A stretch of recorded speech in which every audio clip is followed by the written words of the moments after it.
Welcome to the Married People Podcast, where we help you make marriage real, fun, and simple.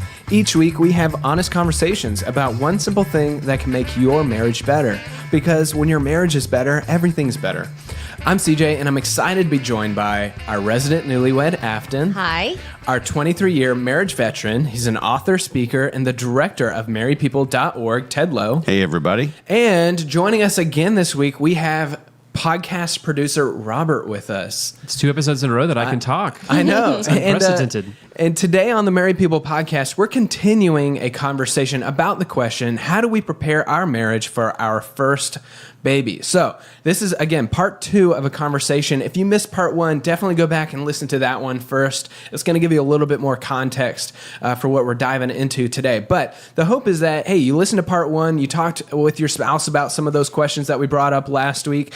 And this week, we're going to continue that conversation and jump right into some other clarifying questions that you and your spouse can ask to prepare for that first baby. Because, Ted, as we said last week, one of the things that sets up new parents to fail is when there's so much cloudiness and ambiguity as far as roles and expectations and all of those kinds of things. And what brings couples together and prepares couples well is when there's clarity around this thing called a newborn, right? That's exactly right. We had a friend say to us after we both had our firstborns, and she says, having a new baby is more of everything. It's except for sleep.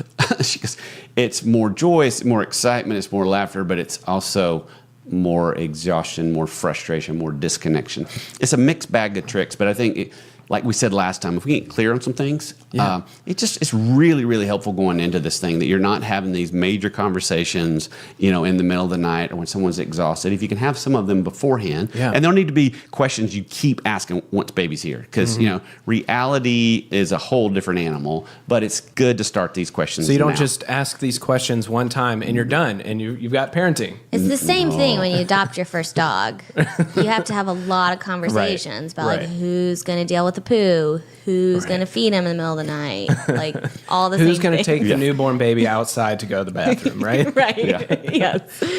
That's exactly right. But to get our conversation rolling again, last week we talked about questions as it relates to fear of being new parents. We talked about tasks and different roles. We talked about baby sleep. We talked about sleep for the parents. And that's kind of really where we left off this conversation. So we're going to dive into part 2 of this conversation by talking about scorekeeping as new parents, right? So Ted, will you share a little bit about that? Yeah, one of the questions that we want couples to ask before baby gets here is, what will be the best way for me to let you know I appreciate all the things that you're doing as a new parent?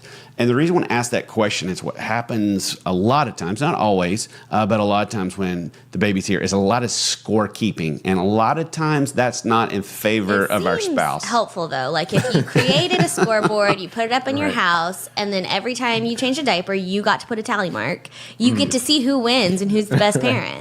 That's what marriage is all about. Yes. That is what marriage is all about. Yeah. Well, maybe Scorekeeping. Well, you can go that route. It's just helpful to know who's best. Who's winning in this marriage? Who's winning?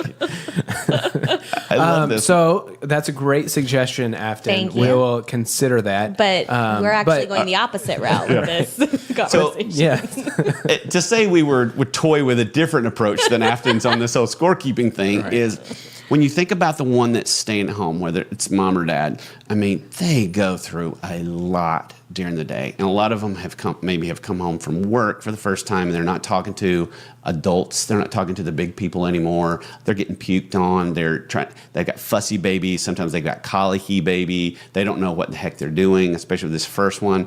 And they feel isolated. And sometimes with moms, they struggle with, self-esteem and body images and all these different things. It's just so much is happening at home, especially for the one that's staying home. And then you think about the one that's working outside the home. They have the same expectations that they had on them before they had the baby.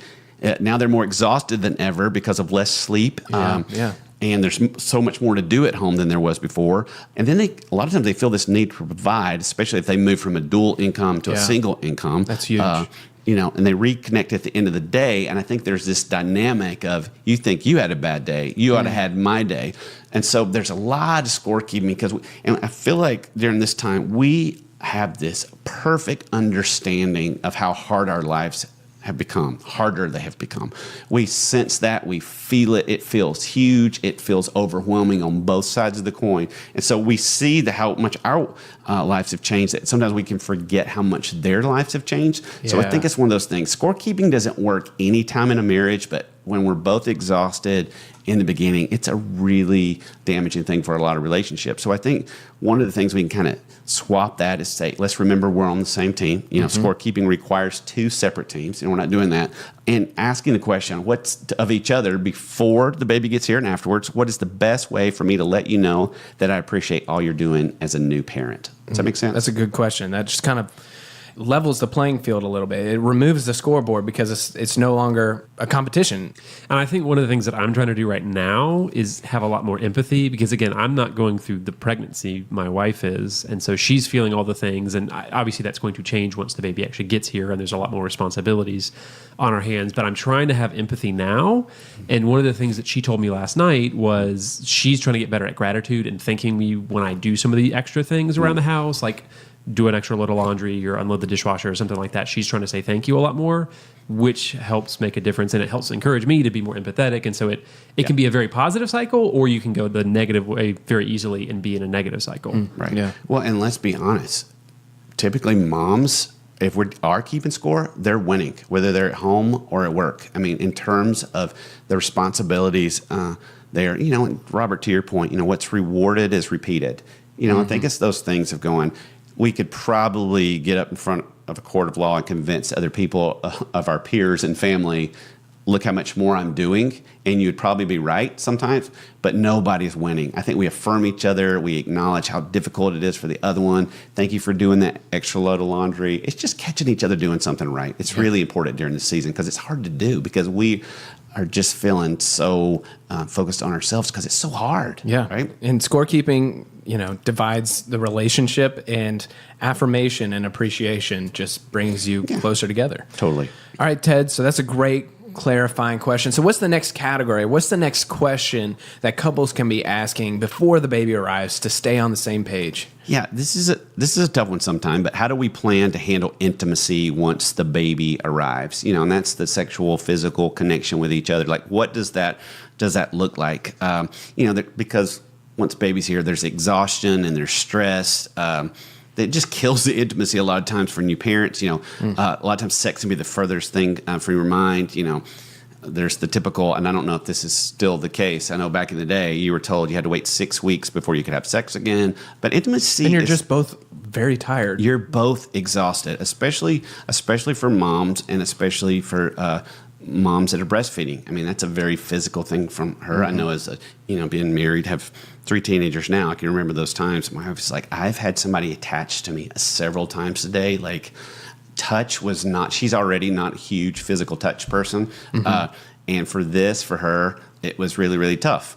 And you need to talk about what's this season going to look like for us. Men, you will need to be more understanding in this area than you have ever been before. And I think that's true across the board, men with women. Women get the mulligans on this. They get the get out of jail free cards on this thing.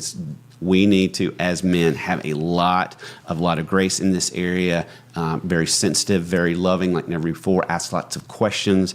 Careful there. And ladies, I know this is hard for you to realize during this time, but you know, for men, sex is not just sex; it's how they connect with you emotionally. And as always, you know, on both sides of this coin, sex is not just an act. It's everything that surrounds it. It's how you treat each other. It's non-sexual touch. It's communication. Men, we want to affirm how beautiful she is more than ever because a lot of times she's feeling self-conscious about her body. And I would say this. Don't be afraid to schedule sex or intimacy or that connection. And, of course, schedule it when you're not so exhausted. And, again, not talking about it in the midst of it, you know, or walking in, hey, are you ready? And a lot of times I'm like, no, I'm not. Hey. Ted, have you heard, and I don't even know if it's true, I'm putting you on the spot. Have you heard the stat that like that there's a spike in infidelity in marriages during like the later months of pregnancy and into being new parents? Have you heard of that at all? I've heard of it. I don't know where to point people to on that, but it's... I feel like I've just heard that reference. Yeah. And it's just such a, whether or not that's a stat that's actually been I have heard that. found out or not, it's just like it's something to be aware of. Like you have to be proactive in this area and make sure you both are on the same page, because not talking about it doesn't lead to any great places, right? And this is the time where, I don't want to bow up with men much, but this is one of the areas that I do to say, if she's pregnant, creating a child, you need to not be a boy, you need to be a man. That's before she has a baby and afterwards in this category. It's not going to kill you to not have sex for a period of time. They've done a lot of studies. Not having sex doesn't kill anybody. Yeah, they even wrote that movie 40-Year-Old Virgin. So I don't know if we want to go there. Maybe. Yeah. he didn't die. Yeah. You're right, Yeah. Afton. Thanks for bringing that. No, but I just think, all right, guys, I get it. Guys have a deep need of this. This is a lot of the way they connect with their spouse emotionally, but we got to man up during these times for sure. Well, that's great, Ted. So again, that question is, how do we plan to handle intimacy once the baby arrives? All right, so Ted, let's keep the conversation going here. What's the next topic? What's the next clarifying question that couples need to be asking? Yeah, here's a couple of great questions you need to talk about is who will be willing to help us if we simply ask? And what is something specific we can ask them to do? Like, who are those people that are going to be in your community? Who are these people around you? Because if you rewind and not so distant, past, people used to be surrounded by people. But now so often married people, we're living in communities of two, a lot of times with little or no inside help. And, and I know in-laws can bring their own version of stress to marriage and to parenting. But I say we let them, if it's appropriate, as much as possible, let them help. Allow friends to bring you food and give you breaks. Allow someone to keep your kid while the two of you go on a date or even a 30-minute walk. Allow people to help. And don't feel guilty about it. The time to rest and restore actually makes you a better parent and a better spouse. So it's all this thing of who are the people on your team and let them help you. Yeah. Like who are those people? For some of you going, there's no way I'm going to let parents or in-laws come over. Maybe that's not, but who is that friend? Because again, we like never before, maybe for the first time in history, are living more isolated lives than ever. And that's not true to everybody's listening, but a lot of people going, yeah, we don't live in community. We live in a collection of homes. Well, I plan on asking Afton for help. And I plan on being there with my fire extinguisher. That was called a throwback. to our part one of our episode. Yeah. Afton, what about you? I know you have a sister with, what'd you say, 18 babies? Yeah, I think she probably has 24 now. She has 24, Yeah. And you're a heavily Just keeps involved going up. aunt. How do you see, has this been true in your world, watching her have babies? Well, for sure, because she has many babies, not just one baby. So with her first baby, I was like real involved. I was there all the time because everyone wants to be there when they're cute and babies. But then when they get to be like a little bit older, everyone's like, oh, you're good. You got it handled. You know what I mean? Like after you get past like 6 months, everyone's like, oh, they got it figured out. So what did you do for him? Well, I felt like I went over there a bunch to watch them when she needed just like a break.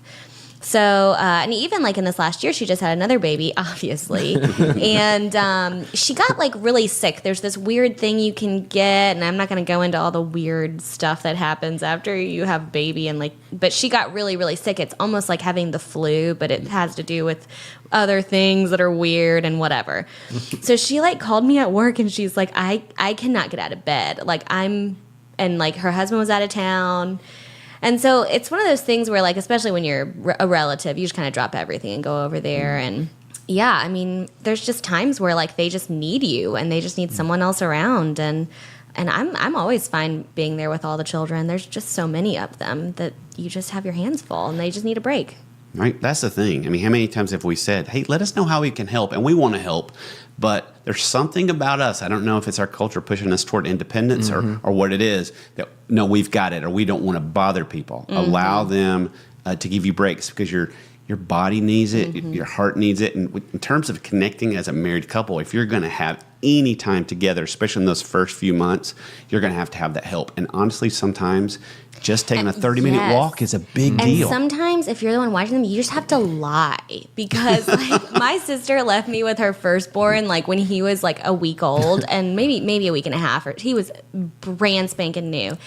And they went to the movies because like they love the movies and they hadn't been, whatever. So they went to the movies and Cashman, their baby, I mean, bloody murder. was screaming for like the last hour. Like I was probably there for like 3 hours. The last hour, he just is screaming, and there's just nothing I could do. I mean, like I was giving him little baths, and I You was took like him outside to go to the bathroom. I showed him where the fire extinguisher was kept. He just didn't care. He was just screaming, and they came home. They're like, "How was he?" And I'm like, "Great," but I think he's hungry. But he was great because it's like they don't need the burden of just like knowing you were miserable for 1 hour because they're probably miserable for many more hours than that. Oh my gosh. We've written ourselves notes, what to do when we're grandparents, and that's top the list is when they come in, how was it? Fantastic. Great. Yeah. That's fantastic. Great. Precious. We love them. Yeah. Yep. So Yeah. again, those questions, when it comes to community, ask you yourself and your spouse, who would be willing to help us if we simply ask? And what is something specific we can ask them to do? Yeah, from my standpoint, we're lucky enough to live about 20 to 30 minutes away from both my parents and my in-laws here in the Atlanta area. And so probably even without asking, I think they're going to kind of impose themselves on, not impose, but they're going to be available to help out with raising their Be lucky little grandchild. and maybe unlucky. Yeah, but be grateful at the same time. And then we also have, because that's obviously the kind of built-in option. We've also got some friends who live in the same neighborhood as us, who are our same age. They just had a child who's about 4 months old. And we were actually talking about it with them the other day when we revealed the news of our pregnancy that, hey, let's trade off. Like, let's give you guys a date night by watching your kid. Perfect. And then once we have a baby, they can return the favor. And so, it's just a mutual kind of, hey, let's take care of each other. I'll, scratch your back, you scratch mine, and get closer in that way, but also help each other out connecting in our marriages. Well, and that's a great point, is to have people that have been there, because we're talking about being a first-time parent. I remember our friends, we've been dear friends with them forever. Their daughter was 3 months older than our oldest, and we thought that they were the pros. In reality, they were the best pros because they were just a little bit down the road. She really helped Nancy with breastfeeding. She helped a sleep schedule. I mean, it was just so key. So to have that community of people that have been there, done that. I mean, you want to do your own thing, I guess, sometimes as a couple, but to have people to say, I know you're feeling crazy. I know you're not sleeping. I know this is really, really hard, but just encouraging you and taking care of you. And again, we talked about taking care of mom. And sometimes daughters want their mom, or they want their sister, or they want their friend more than they want their husband. Sometimes the greatest gift a husband can give a new mom of a newborn baby is to surround her with people who make her feel comfortable, that make her laugh, that will take care of her, because they've been there, done that. That is something guys will never be able to fully empathize with, is what it's like, of course, to deliver, but to be a new mom and surround her with moms that want your marriage to win, but want her to win, that she feels really, really taken care of. And we can't do that on our own. It's too exhausting. I think we've talked about on this podcast a lot about, how do we have community? You really realize how much you need community during that time. Yeah, that's great. I mean, a good question that you might also want to ask, though, is the opposite of that, because you might want to ask who do we want to set boundaries up with? Because I think there's some people as a new mom that you're like, I really want who she's comfortable with. I want my mom around, but I don't really want, your sister around or whatever it is. Right. Like, they can be around, but what are the boundaries you're going to set up? Because everyone is going to want to be there. There's going to be 25 people that want to be in your house at all times. Wow. Yep. And you're going to need to set up some boundaries. I'd be like, Dad, I love you. Can you just go get some groceries for us? Yeah. Totally. Give you the errands. Yep. And I think guys, we play, guardian and gatekeeper during those times for her. She shouldn't have to have tough conversations, take the hit for the team on some of that stuff. But it is, because there are all those questions. I mean, there's the questions during delivery, like, who do you want in the room? Yeah. Guys, we just need to handle that. So I think that's a great point, and that's why I'd say, who do we want it to be, and what can we ask them to do? Yeah, no, that's so great. That's so great. It helps make sure you both are comfortable with that person too. It's not like, oh, well, I don't know if I want that person. That's who I was thinking, though. You kind of have some of those conversations beforehand. Well, and I would say too, to first-time parents, we let people in more on the second and the third baby. We became way less concerned with boundaries and way more concerned with help. At first we had our plan, man. We had our sleep plan. We had delivery plan, we had all that, and we kind of pushed people out. By the second one, we're like, come on in. I mean, I think we had 6 people in there during delivery of Teddy. You know, they're all standing in appropriate locations, but it's like, yeah, come on in, which is so different than the first baby. Yeah, yeah. So totally. just let people in. I know you don't want to a little bit, but let them in. All right, so we have one more category of questions, don't we, Ted? So before we wrap up, what is the last category set of questions that new parents can be asking before that newborn comes into the world? Yeah, it's schedule. Schedule becomes more important than ever. I think we've got to plan out and talk about, what the day is going to look like, what the week's going to look like, who are those people that are going to be a part of it, to just really, really schedule as much things as possible as it makes sense. But the thing I don't want people to forget is scheduling time, for their marriage. Now, this is going to look way, way different. It almost sounds impossible. It almost feels like, you're planning a cruise when you have. We're not talking that. We're talking about how can you continue to pour into your marriage during this time. Drip into your marriage a little bit during this time. But here's some fill in the blanks that I think it'd be so great for couples to talk about as they're preparing for baby to be here. Again, you're going to need to have this conversation over and over. But the 3 fill in the blanks are: what's the time for you? What's the time for me? And what's the time for our us? That's so great. I love this, Ted. This is probably my favorite category of all of these. Not just because I'm a structured person, but because I can already feel that tension, that tension coming on the horizon, that, hey, this is going to consume our world. And if we're not careful, we're going to wake up, look up 6 months down the road and have no margin, no time for each other, no time for ourselves. And so on the front end, looking at these 3 blanks, again, it's time for you, time for me, time for us. What are those 3 time slots going to be? Just really gives you something to shoot for. Well, one of the fears, if you think back to the first episode we did last week, one of the biggest fears we talked about was the unknown and the uncertainty of what's happening. So this kind of helps alleviate that fear directly, that if you're helping to plan something, if you're having to schedule, unknown and uncertain things are going to come up, but we're going to be prepared for them. Right. And I think we want to be so unselfish as parents, right? We see this sweet little thing and it's so stinking needy, right?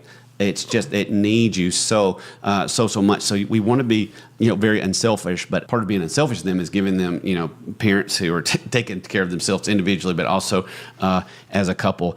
And I think this is, to fill in this blank, is before, of course, baby gets here, and looking at each other and looking at your spouse and looking at your wife. And this may be the toughest for her because women are so selfless, is to say, what's going to be the time for you? And is that I was going to ask this anyway. So is that a daily time? Like, hey, what's your time going to be? What's your 30 minutes or hour or whatever? What is that going to be every single day? What are we going to shoot for? I think at first, you need some break every single day. So what's that time for you? And it may be a bath. If that was always Nancy's thing, if I can just take a bath by myself.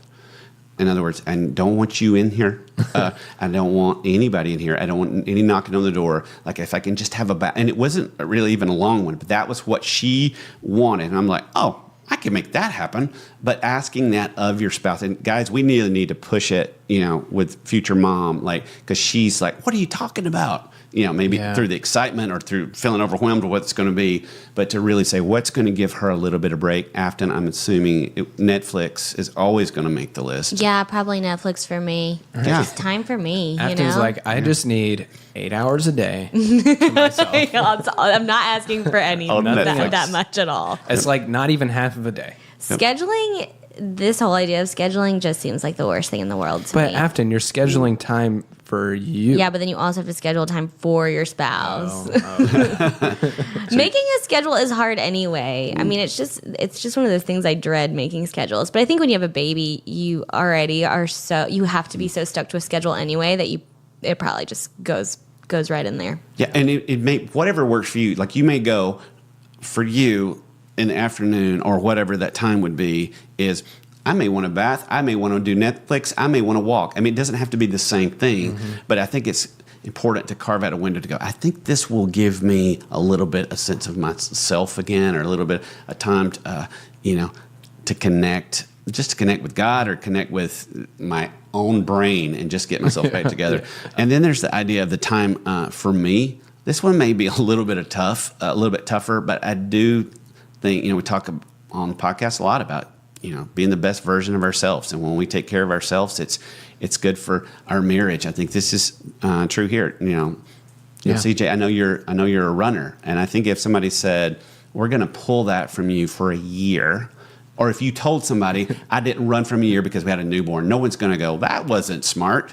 But what is that? I think that's a conversation with you and Terry to go, we kind of squeeze in a run. Because I've watched how you do that. Like we had a podcast party here the other night at my house. Yeah. And I think somehow miraculously you squeezed in a run between work and the party. Which, So bizarre. Totally. No, It's the I went weirdest thing home I've and ever heard. I mean, all I need is 30 minutes and I've got a good, 2-mile run in and can shower and it's just a quick reset. It's a quick mental break before, we had our thing, the other night and hung out and it's a good time. But just building some of those moments in, even as you are starting to enter this brand new world, I think it's huge. Well, let's play a game a little bit. So I want you guys to say what that's going to be for you and what you think your spouses are going to say it's going to be for them, and then we'll see if you're right. So what do you think for you is it the run?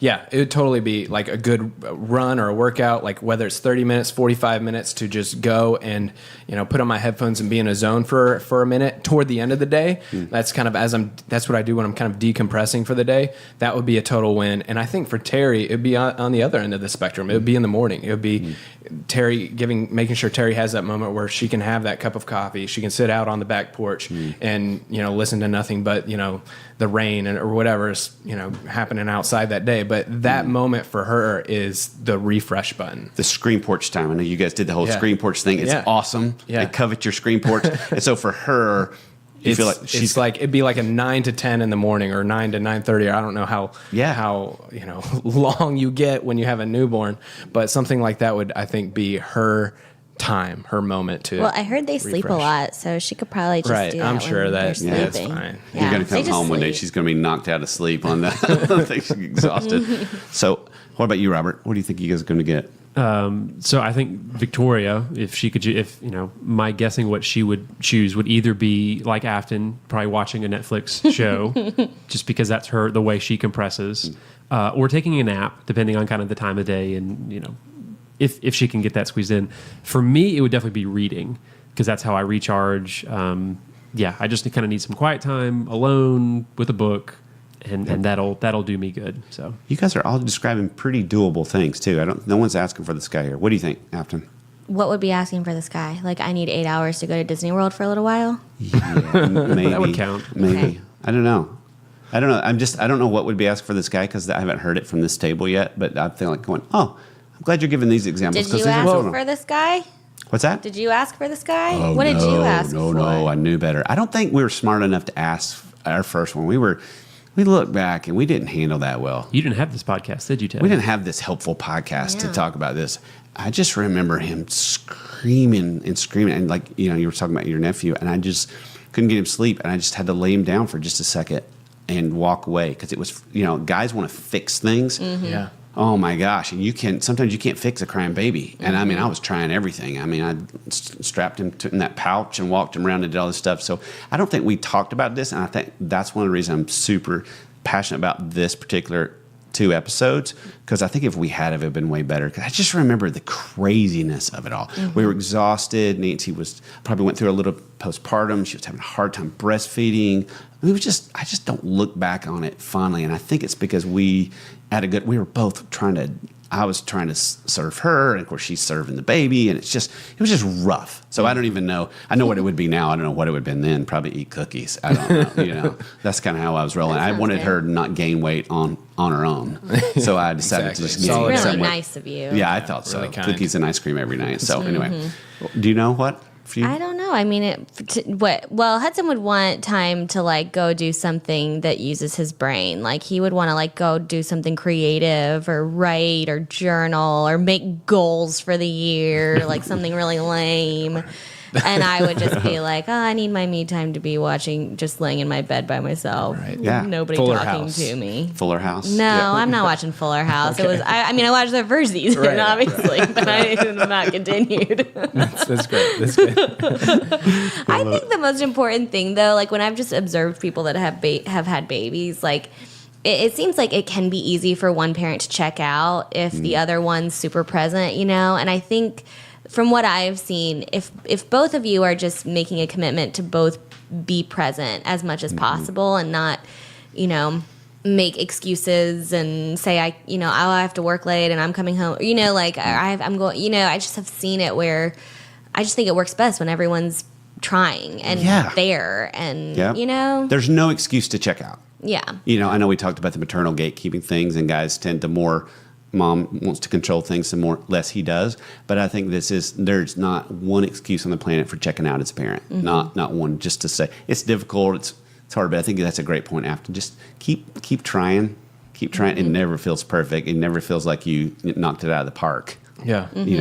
I've yet to have a parenting day where I felt like I was a perfect parent today. Like, what I mean? There's always a little bit of whatever, but just space and grace. The other last thing there is fill in the blank. It's time for us. When is that time the two of you can be your us again? They could be us pre-baby, before we were 3 people. What was that like? Because people get so disconnected, and all their identity becomes about this baby. And, I say my dad hasn't said hello to me since my first son was born. I mean, it all becomes about the baby. Do you think I'm going to interrupt you. So do you think it's got to be something where you're not, taking care of the baby as far as like once you've both put the baby down, is that a good time to, invest in your us? Or is it still, since I don't know this, since I'm not a parent yet, is it still hard because you're watching the baby monitor? I think baby monitors, if I could remove one thing from the planet, it would probably be baby monitors. Why? Yeah. Why? You have an issue with baby monitors? Now we're really getting into the meat of the podcast. Ones that are video or the ones that are just walkie-talkies? I just think that children were raised for centuries, since the beginning of time, without monitoring every movement. I remember we tried that with Jamin at first, and they grunt, and they flip over, and they poot. I haven't said poot since 84. Okay. Poot? Poot? Like a toot? Like a toot, toot, poot, poot. They're always making all these noise, and you're already anxious. And then, I don't know, I think there's probably some time during the day where you can go, I'm going to check it. But just keeping it on you like a walkie-talkie all the time and let them sleep. Let that child sleep. You go to sleep. I just think we've gotten, it's a little bit of a sign of our culture that says we've got to hover. You need some time, that baby needs some time. And apart from the monitor. I know that's probably not good millennial talk, but they have these things now you can put like a little bracelet on their leg, and it tells you their heart rate at all times, and their breathe. It's really crazy. They have all these things now. They're super expensive, but I've seen them. Yeah, it's neuroses. I mean, when we went recently into like a Babies R Us, and it's like a store of guilt and anxiety for me to go, do you need all these things to pull this off? That's the thing. We mentioned Moms on Call last time. They really minimize all the paraphernalia. Like my niece, Moms on Call, literally, we're on call, came over to her house, and she had this really complicated bath system. They're like, no. Here's how you give a bath. And it was really simple and really quick, and the baby loved it a whole lot more. So I think they're simplifying some of that stuff.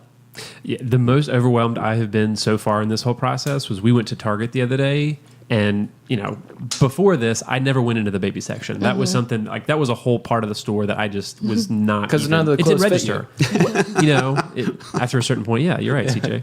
Well played. Well, you completely threw me off there. But yeah, it was overwhelming to see all this stuff, and I didn't know what I needed or didn't need, and this was our kind of dipping the toe in the water of, hey, let's just get a sense of this. We didn't buy anything. We just kind of walked around and looked at it. But yeah, it was a whole different world that I didn't even know existed until just recently. Yeah, and you get those things, and you get your baby addicted to these things. There's all these seats now that will make different noises and different vibrations. And if you turn this button on, it feels like they're in the car. If you do this. Babies are so lucky. They don't make any of that stuff for adults. Not one of those. We need that, don't we? Not I one need a chair swing that plays music in your ears and rocks you and makes it feel like you're at the beach. Oh, man. We should start a whole new line. Yeah, we're in the wrong Adulting, business. it's our us. Adulting. Babies are so lucky. So we kind of took a left turn, but I think it's a good turn to say, on all this because that stuff doesn't give you time for Right. anything. And that was the right? whole reason I brought that up. Yeah, because right. it kind of still nags at you in a way, I Yeah. would guess, and it probably keeps you from completely disconnecting and investing in your us. But you it know? depends on what type of parent you are too, because there's some parents that they instead if they didn't have a monitor, they'd go into the room back and forth 15 times, like Right. because every 5 seconds they're like, but I gotta check, but I gotta check, but I gotta check. So it's like sometimes it can afford you, depending on the parent, it can afford you peace Totally. of mind, or it could Afton, it when, could be a distraction. When you guys got your newest puppy, yes, did you? That's correct, Kitty. Yes, Kitty. Yeah. Did you guys invest in a baby monitor or no? We didn't invest in one. Okay. But I did get like a walkie-talkie and just tie like a rubber band around it so it was always on, so I could Oh, there just you go. hear, There you you know, go. You can hear puppy Right, it's breathing. just MacGyvered my own. Well, Well, what's the time for us? MacGyver my own. We got to MacGyver our own time with Yeah. each other. Is finding that. Is it baby goes? I mean, you've got to decide what works for you. What time of day works for you. What you want to do that works for you.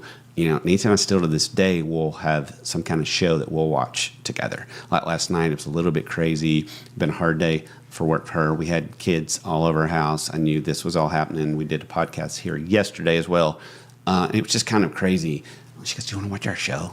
And so we sit down and with a computer on my legs, and we're like, "Oh, this is just just as a." And I'll look at our kids. And I'll go, "Nope, out," and we'll tell them, "Go away." I mean, that sounds horrible, but we'll give them. We're doing this. Come back in 45 minutes, and they're teenagers now, so they know, Right. and they don't want to be with us. You either didn't a do lot that of to a times. newborn. No, hey, newborn, go away. Newborn, get out of here. But what is walk. that? What is that? Is it? Do you guys both like to be on the porch? Like, Yeah. what is that time? I had a guy yesterday in one of the podcasts. He said, "It's not." I love this line. He goes, "It's not really about the topic. It's about the timing."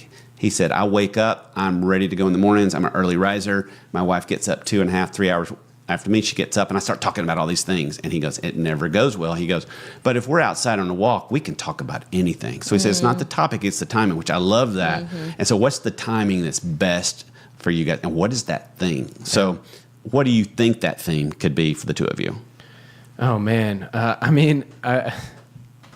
for us, I think it's I feel so lame to say it, but I think it would just be time hanging out on the porch, because that's what we love to do. That's where we reconnect now, and I could see that being our spot. Yeah. Even after the baby comes. And that's why I love that you're saying that. So if people are listening right now and they're thinking, "Oh, we don't want to be able to pull off anything elaborate," great, don't. We got a few minutes together on the porch. You decide what time of day that is and do that. And again, it may change from day to day, but it's, again, talking about it instead of, "Why aren't you on the porch?" "Well, I'm exhausted and this baby's kept me up all night." Right. Okay, that's not the point of this. It's not to be regimented, but at the same time to have that. What about you, Robert? What do you think your guys' thing will be? I keep thinking about what Afton said about her sister and brother-in-law going to see a movie, and I think that's probably something that we would. I mean, that's something we do a lot now. We have Movie Pass, so we go probably about once a week to the movies. And Movie Pass, if you'd like to sponsor us, give us a call. There you go. There's a little plug. If they're still around, but if this Yeah. podcast They're still in comes business. out. But yeah, I think that would probably be my answer is go to see a movie if we can buy 2 or 3 hours of our time. I like that. Hampton, you got any thoughts on that? Eating dinner, Eating dinner. And Eating alone. food. Yeah. eating food alone. Did you guys ever see Baby Einstein? The The videos? the little videos, yeah, where the toys go across the screen. So somebody made millions and They millions did. of dollars by playing classical music with toys from Walmart that would be in the screen. And suppose it makes your baby really, really smart. I don't know if that's what made our oldest smart, but let me tell you, every night at dinner, we would put him in that swing in front of that video. He would squeal when the train came every time, but we had dinner together every night because of Baby Einstein. Baby Einstein, if you're listening, I don't know if you still exist. You may also sponsor us. You may also, and we love you. And I know a lot of people, well, we're not going to let our children, watch videos. I'm like, yes, you will. Sure, you will. We went from we're never going to let them watch too much videos to when we were looking for that first minivan, we're like, it better have a DVD player in it. Or we're not. If they can't get into cartoon coma, it is not the van for us. Well, this has been a great conversation. I know we've covered a lot in this part 2 of our conversation. And again, part 1 is available. If you're listening to this, definitely go back and check that part out. But before we wrap up this big conversation, Ted, do you have any final thoughts? Yeah, while having a new baby is so full of challenges, I'd just say this, don't miss time with the baby and with each other. Take the time to just to stare at them and, laugh at the funny faces and the stretches and the stinky diapers and all that. And it may be tempted to get things done, but be extra present, when a baby is content, that the three of you are together. I'd say take some pictures and videos, but then put those devices down and just be family. You get to create the secret and these treasured moments that only belong to the three of you. You have a kid, baby makes three, and that's crazy, but it's also wonderful. And there'll be no other us like the three of you. You start that and as you build your family, enjoy it. Don't miss it. You will sleep again. I promise. I found it's like one of my, passions in life is telling people who have newborns that yes, you will sleep again. People have been doing this for a long time. You can do it, but just enjoy them. Look at them, snuggle them, laugh at them together. When it's just the three of you, it's a powerful thing to draw you together as a couple. That's great. And again, we never like to close our podcast without leading you toward one simple thing that you can do with your spouse this week. And it really is just to ask each other these questions. And I know we've covered a lot of questions, but just like last week, this week, you can also find all of these questions nicely compiled for you at our website at marriedpeople.org/podcast. You'll click on this episode and these questions will be there listed for you in the show notes. And so that's it. Well, Robert, it's been great to have you on the microphone this week. Once again, joining us. You're always present, but as our producer, it's fun to have you on the episode as well. Thanks for letting me talk, guys. Appreciate it. And Afton, thanks for joining us You're as well. You're always welcome. And Ted, we appreciate you just compiling all of this research and insight to help equip new parents, as we head into this brand new season of life. It's an exciting time, but it's a little bit scary too. And I think some of these questions will help ease that burden just a little bit as we enter this new season. So thank you guys, and thank you for joining us for the Married People podcast. We hope that today's episode helps you prepare your marriage for your first baby. And remember, for a complete list of first baby questions to discuss with your spouse, visit marriedpeople.org/podcast. And finally, if another married couple came to mind as you were listening to this episode, maybe one that's expecting a baby of their own here soon, consider sharing this episode with them. They will thank you for it for sure. Until next time, I'm CJ. I'm Afton. I'm Ted. And I'm Robert. And thank you for listening.